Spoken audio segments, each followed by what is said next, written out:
Hello, my name's Brooke Maggs, and I'm a narrative designer on Control.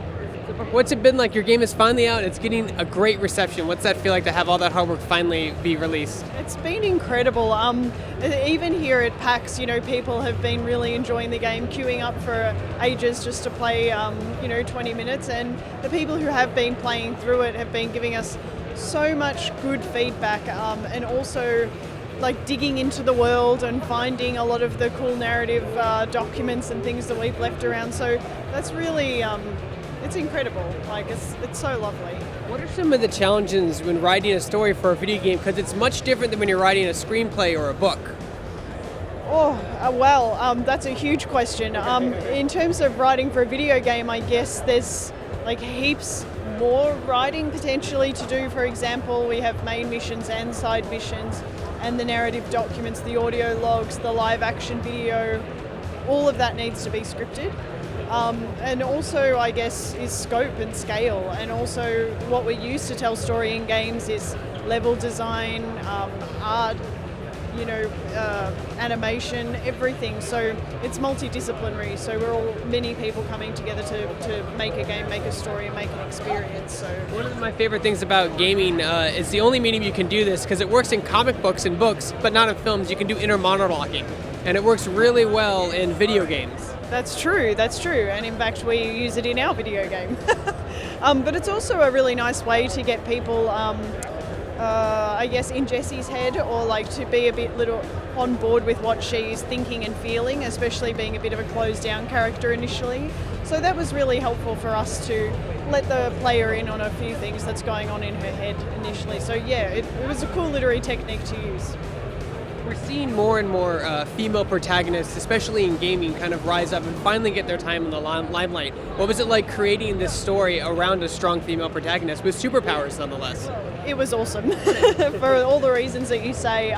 When I came to Remedy last year and saw that they were working on Control, not only did it look like an amazing project, but having a female lead, partly convinced me to work on the project, because not only is there a female lead, but also Jessie works with other women in the Bureau, with Emily Pope, with Helen Marshall, and that was really important to us. I think it's great to have an active female protagonist, but then also having her working with other women in the world as well is, equally important. So it's super cool.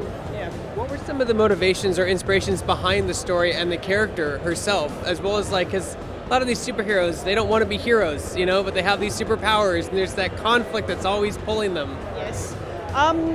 Inspirations for the game as a whole is Jeff Vandermeer's Annihilation, that book, House of Leaves, X-Files, Twin Peaks, so all of these things that have a bit of an otherworldly, mysterious vibe to them.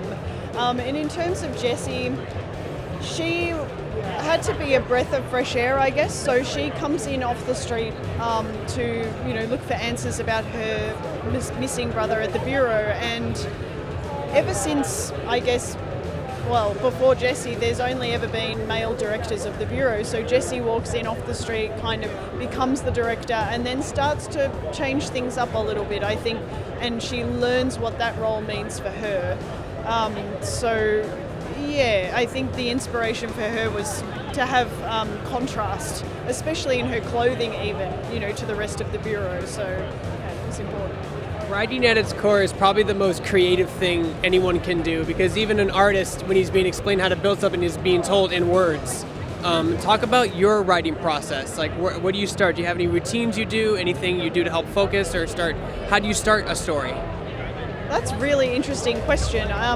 So my role on Control meant that I didn't do heaps of writing in and of itself. I do a lot of narrative design work. So if I wanted to convey to the team a feeling that we wanted in the narrative, I went and looked at inspiration material, looked at reference material, and then thought about the exact words I wanted to use to convey the kind of theme and tone that we were after. And then I narrowed all of those down to the very specific words.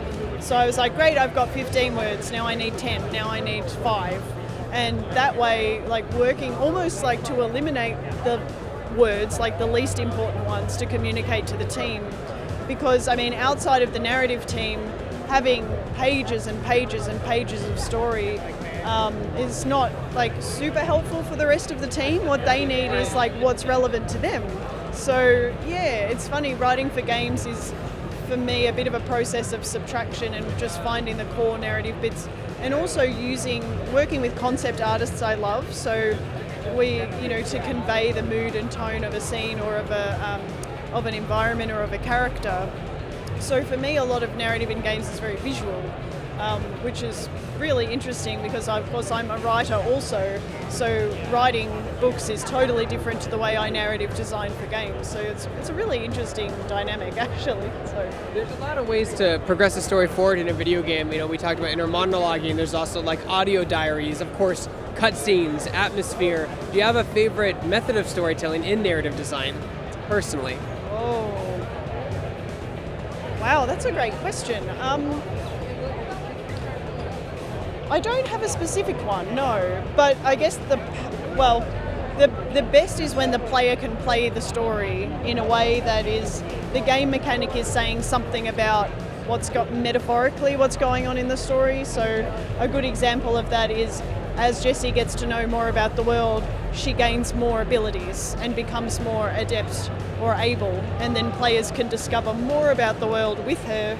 So for example, when she gets levitate, she can access higher areas of the oldest house, and then I guess thematically she's finding out more and understanding more about the world, or is she? So as much as you can truly understand about the world of Control, because it's a bit weird, but yeah, I think when game mechanics are speaking directly to the story, that's awesome.